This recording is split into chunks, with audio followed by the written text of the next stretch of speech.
Hello students, आज हम nth term of an AP से रिलेटेड एक सिंपल से एग्जांपल को सॉल्व करेंगे। तो चलिए फिर शुरू करते हैं। देखिए इसमें क्या कहा गया है, find the 10th term of the AP. देखिए हमें एपी गिवन है, इसकी 10th टर्म बतानी है कि कौन सी है इसकी 10th टर्म। तो चलिए शुरू करते हैं।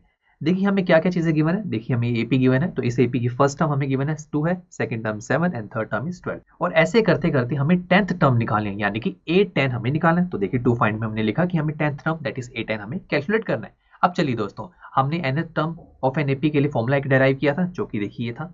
अब यहाँ पर n है, बट हमें n की जगह क्या पुट करना है, 10। Very simple. तो चलिए फिर पुट करते हैं इसमें। तो A10 क्या हो जाएगा, a plus 10 minus 1 into D. अब देखिए मुझे a और d ये दो चीजें चाहिए। अब a क्या होता है, फर्स्ट टर्म, और दोस्तों a ही तो क्या होता है, A1 होता है, ये मैंने आपको बताया था। तो मतलब यहाँ जो a है दैट इज फर्स्ट टर्म, वो A1 है, विच इज इक्वल टू 2।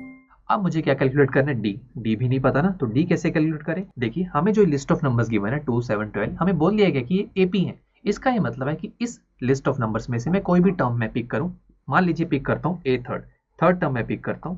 इसमें से इससे पहली वाली टर्म मैं माइनस कर दूं, that is A2, that is common difference D.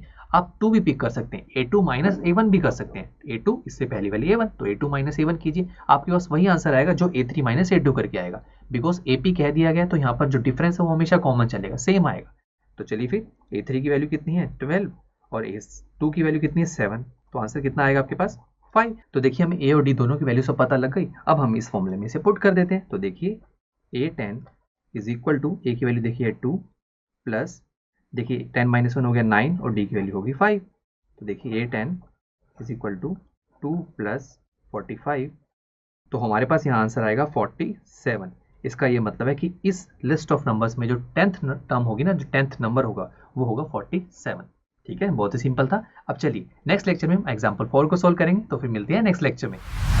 I am sure students आपको ये लेक्चर काफी पसंद आया होगा और ऐसे ही मजेदार तरीके से अपने हर एक कॉन्सेप्ट क्लियर करने के लिए डाउनलोड कीजिए पीयूस्टैक ऐप को, जहां पर आपके पास और भी बहुत सारे ऑप्शंस होंगे, जैसे कि back exercise solutions, tip videos, sample papers and much more. So what are you waiting for? Download the app now.